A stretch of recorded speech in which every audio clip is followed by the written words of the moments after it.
अस्सलाम वालेकुम बच्चों। तो आज हम सॉल्व करने जा रहे हैं फिजिक्स का मई जून 2025 का पेपर वेरिएंट 1 पेपर V1 और इसका आज हम लास्ट पार्ट सॉल्व करने जा रहे हैं क्वेश्चन नंबर 31 से क्वेश्चन नंबर 40। चलिए स्टार्ट करते हैं। क्वेश्चन नंबर 31 है हमारा, each of the resistors in the circuit shows has a resistance of 6 ohm as we can see in the picture. What is the total resistance of the circuit? बहुत easy है, आप इसको गौर से देखें तो you will get to know कि दो रजिस्टर्स हमारे पास पैरेलल में लगे हुए हैं और उनके साथ ये जो थर्ड वन है ये सीरीज में लगा हुआ है। तो पहले इन दो पैरेलल को सॉल्व करके हम इस सीरीज को सॉल्व करेंगे तो we will get the total resistance. तो जब भी दो रेजिस्टेंसेस पैरेलल में लगी होती हैं तो उनका क्या फार्मूला होता है? उनका फार्मूला होता है 1/r equivalent is equals to resistance 1 plus 1/r resistance 2। तो सिंपली इसको सॉल्व करें, 1/6 plus 1/6 you will get 2/6 which is 1/3 और रेजिस्टेंस आ गई आपके पास 3। तो ये 3 ओम रेजिस्टेंस आ गई है आपके पास। अब आपने फाइंड करनी है टोटल रेजिस्टेंस।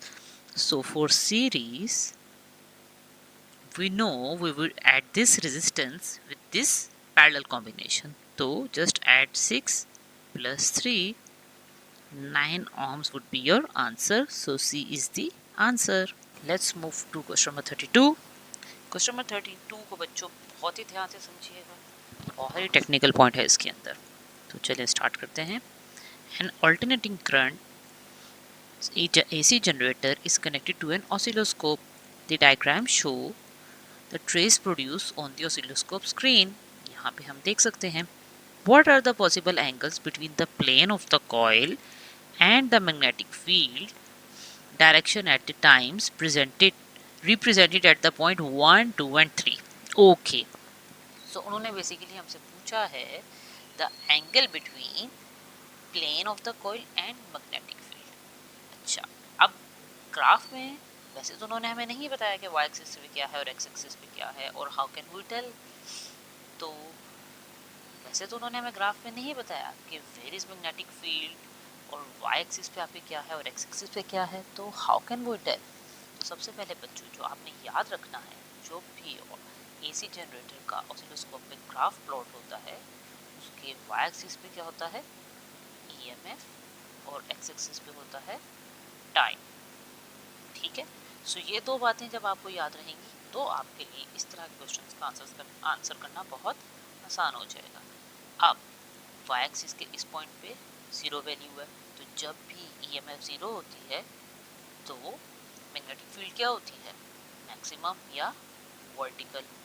तो इट मींस वन पोजीशन पे the angle between coil and magnetic field is 90 degrees. तो ए ऑप्शन 1 के आंसर तो आपके पास आ गया 90 डिग्रीज। तो इट मींस ए और बी तो आपका आंसर हो नहीं सकता। अब हमें फाइंड करना है सी और डी में क्या होगा। अब जैसे ही फर्स्ट क्वार्टर साइकिल कॉइल ने मूव किया तो उसमें एंगल क्या हो जाएगा या डायरेक्शन क्या हो जाएगी कुछ इस तरह से। तो it would be either 0 degrees और 180 डिग्रीज। तो definitely after 90 we will have 180 degree.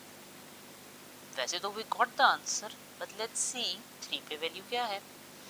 अब बच्चों यहाँ पे एक और ट्रिकी पॉइंट ये है कि यूजुअली बच्चे समझेंगे कि 180 के बाद तो इट शुड बी 270, तो they might get confuse. But उन्होंने यहाँ का पॉइंट नहीं पूछा आपसे, आपसे उन्होंने यहाँ का पूछा है। तो यहाँ पे वंस अगेन आपके पास क्या वैल्यू आ जाएगी, कॉइल दोबारा से इस डायरेक्शन में होगा और अब कौन सा एंगल होगा 270 डिग्रीज का। बट ये उन्होंने हमसे नहीं पूछा, this is 1, this is 2 and this is 3। तो 3 पे once again you will get either 0 और 360 डिग्रीज। तो द आंसर हमारे पास गिवन है दैट इज 0 डिग्री। तो सी इज योर आंसर। अब चलते हैं क्वेश्चन नंबर 33 की तरफ, इसको भी बहुत ही ध्यान से समझिएगा। A beam of beta particles traveling vertically downwards enters the magnetic field between the two magnetic fold. As we can see, this is a magnetic field between the two poles. और यहाँ पे हमारे पास बीटा पार्टिकल्स आ रहे हैं downward direction में। The beta particles experiences a force the magnetic field, अब definitely there is a field, तो इस बीटा पार्टिकल पे कोई ना कोई फोर्स इफेक्ट कर रही है. What is the direction of the force on a beta particle as it enters the magnetic field? अब उस फोर्स की हमने क्या बतानी है, डायरेक्शन. तो direction of force in the presence of magnetic field किस रूल से हमें मिलती है, हमें मिलती है by Fleming's left hand rule. तो चलें देखते हैं. सबसे पहले तो हम देख लेते हैं हमारे पास मैग्नेटिक फील्ड की डायरेक्शन क्या है. तो जो हमारे पास मैग्नेटिक फील्ड ऑफ लाइन होती है हमेशा नॉर्थ से साउथ की तरफ मूव करती हैं. तो ये आप इस डायरेक्शन में आपकी 4 फिंगर होगी. आप अपने हैंड को इसके साथ साथ बिल्कुल बना सकते हैं so that you can get the correct answer. तो हमारे पास आंसर क्या आ गया कि ये आपके पास आपकी मैग्नेटिक फील्ड की डायरेक्शन आ गई. अब क्योंकि ये डाउनवर्ड आ रही है तो जो आपके पास करंट जनरेट हो रहा है वो किस डायरेक्शन में जनरेट हो रहा होगा, वो इसके परपेंडिकुलर. ठीक है. आपने अपने हैंड को इस तरह रखना है कि आपकी जो पाम साइड है अबव हो, ना कि वो आपकी तरफ हो बल्कि वो above the towards the ceiling हो. Only then you can find the answer of this question. तो ये आपकी जो 4 फिंगर है वो आपकी एक्स एक्सिस पे होगी और उसके परपेंडिकुलर पे आपने अपनी मिडल फिंगर जो कि करंट शो कर रही है वो रिप्रेजेंट करनी है. And then of course in the backward direction we would have our thumb. You might have the question in your mind कि why I mentioned that current is in the upward direction. तो एक बहुत ही important point है जो may be अक्सर students को ना पता हो, तो आप लोग वो सुन लें. जब भी हम फ्लेमिंग लेफ्ट हैंड रूल की हेल्प से इन तीनों में से कोई भी चीज़ फाइंड आउट कर रहे होते हैं तो जो हमारा करंट होता है वो कन्वेंशनल करंट होता है, हमेशा पॉजिटिव से नेगेटिव की तरफ मूव कर रहा होता है. और in this case we have beta particles. तो इलेक्ट्रॉन्स जो होते हैं ना वो करंट के ऑपोजिट डायरेक्शन में मूव कर रहे होते हैं. तो as beta particles are coming और electrons are coming downward, that is why मैंने करंट को अपवर्ड डायरेक्शन में किया. अदरवाइज अगर हम करंट को डाउनवर्ड डायरेक्शन में शो कराते जिस डायरेक्शन में बीटा पार्टिकल्स आ रहे हैं तो हमारा answer out of the page होता. बट बिकॉज बीटा पार्टिकल्स थे तो करंट का डायरेक्शन क्या होनी चाहिए थी, ऑपोजिट. तो वो अपर डायरेक्शन में मूव कर रहे हैं opposite direction of the beta particle. So we have the force into the page. This is the most important point here. Force जो बीटा पार्टिकल पे इम्पैक्ट कर रही है would be into the page. So C is your answer. Let's move to question number 34. A step-up transformer is connected between a power station and a long-distance electricity transmission cable. What is the purpose of step-up transformer? So पहला question उन्होंने पूछा है कि step-up transformer का purpose क्या है and does it operate using AC alternating current और DC direct current? तो सीधी सी बात है, step-up transformer क्या करता है, करंट को डिक्रीज कर देता है. तो हमारे पास ऑप्शन ए और ऑप्शन बी बचे, सी और डी तो हमारे डिस्कार्ड हो गए. Next, step up transformer basically AC पे वर्क करता है, so B is our answer. Let's continue with question number 35. Each diagram shows the nucleus of an atom. We have 4 diagrams with different nuclei. Here is a key. जितने भी बच्चों grey colour है वो proton है और जितने भी white colours हैं वो न्यूट्रॉन्स हैं. Let's see क्वेश्चन क्या है. Which diagram shows the isotopes of the same element? तो if you remember the definition of the isotope, isotope में क्या होता है, same number of protons but different number of neutrons. तो we have to see इन चारों में से किस में सेम नंबर ऑफ प्रोटॉन्स हैं. That would be our answer.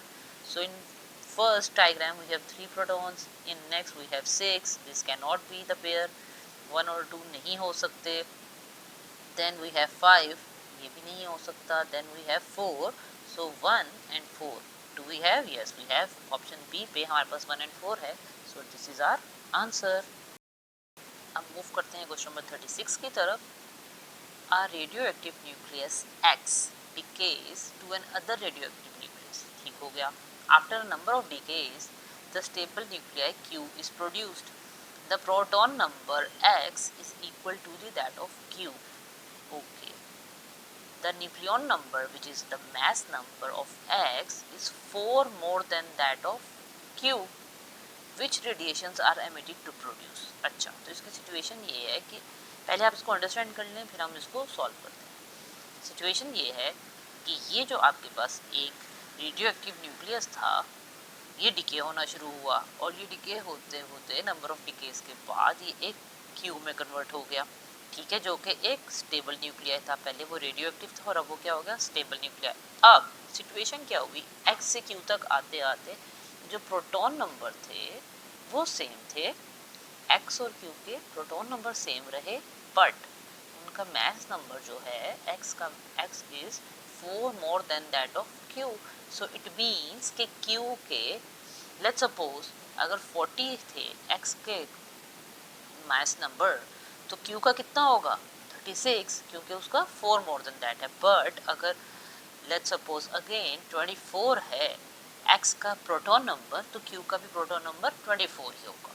So this is the situation.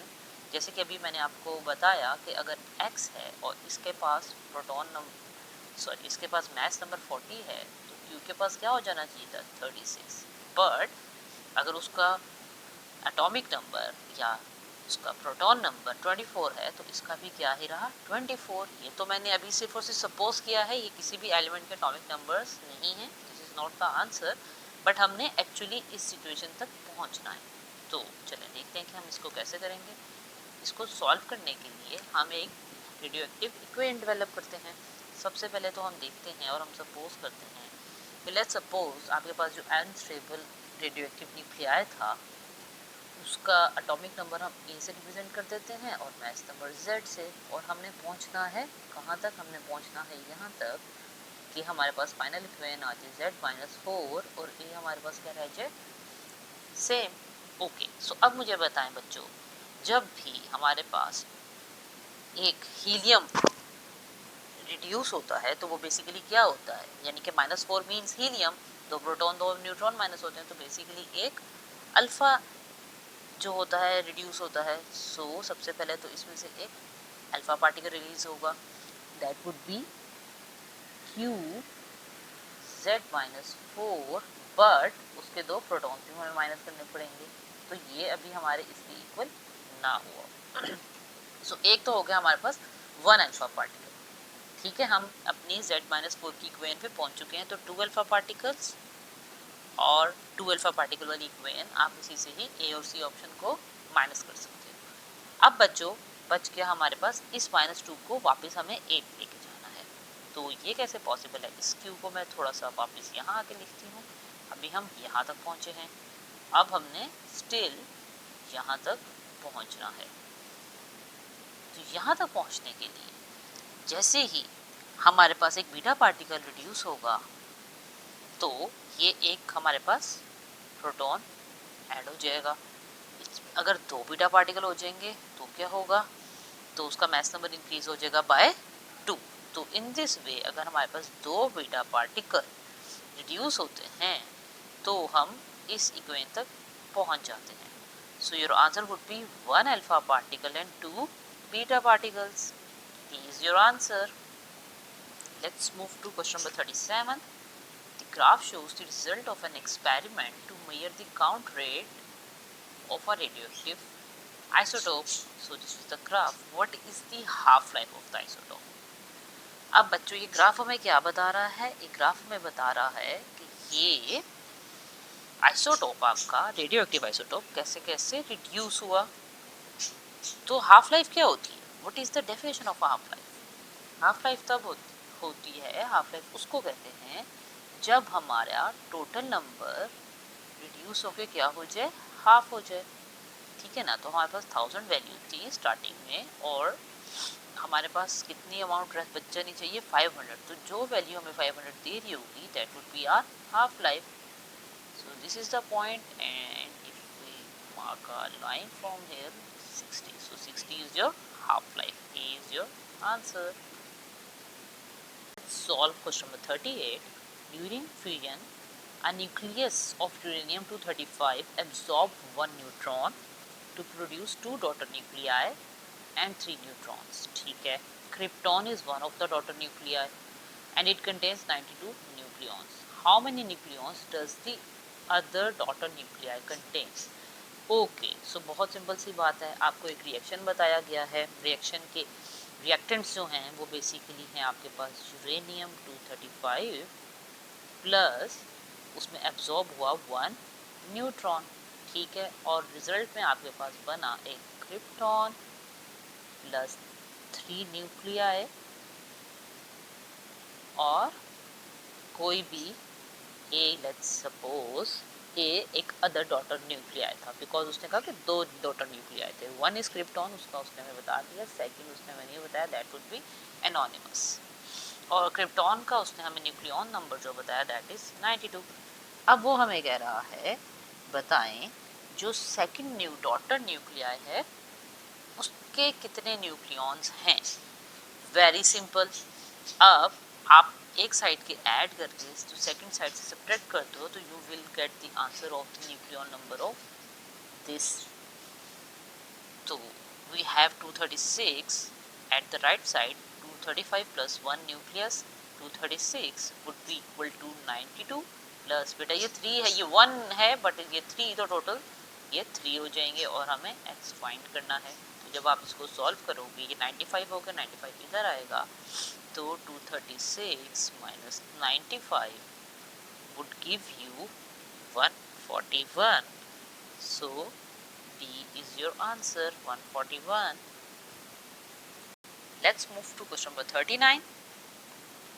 Question number 39 says the orbital speed of a planet around the sun is v and its orbital period is t. Okay, Jupiter is further from the sun than the earth। ये हमें पता है कि सन के ज़्यादा करीब अर्थ है और जुपिटर जो है वो 5th है। Which element has the greater value for v and which planet has the greater value of t। अच्छा बच्चों, एक सीधी सी बात है, जो भी प्लैनेट सन के जितना करीब होगा उसकी वैल्यू ऑफ वी ज़्यादा होगी। क्या रीज़न है उसकी रीज़न है अर्थ सन का ग्रेविटेशनल पुल टुवर्ड्स इटसेल्फ हर ऑर्बिट के लिए। तो मरकरी का सबसे ज़्यादा है, वीनस एंड देन अर्थ। तो डेफिनेटली नियरेस्ट प्लैनेट जो हैं उनके पुल ज़्यादा है तो उनकी स्पीड भी क्या होगी, ज़्यादा होगी। So you must know the reason. तो सी और डी तो हो गए रूल आउट। अब which planet has the greatest value of T. T का मतलब ये है यहाँ पे ऑर्बिटल पीरियड। एक ऑर्बिट कंप्लीट करने में इन दोनों में से कौन से प्लैनेट को ज़्यादा टाइम लगता है। तो अर्थ तो अपना एक कवर करता है ऑर्बिट 365 डेज में और जुपिटर बहुत टाइम लेता है। तो B is our answer. So move towards the last MCQ of today's paper. What is the Earth's position in the order of the planet from the Sun? Very easy question for this level. Earth is the third planet, so it is the third closest planet to the Earth. C is your answer. So बच्चों, इसके साथ ही हमारे इस paper का solution ख़त्म होता है।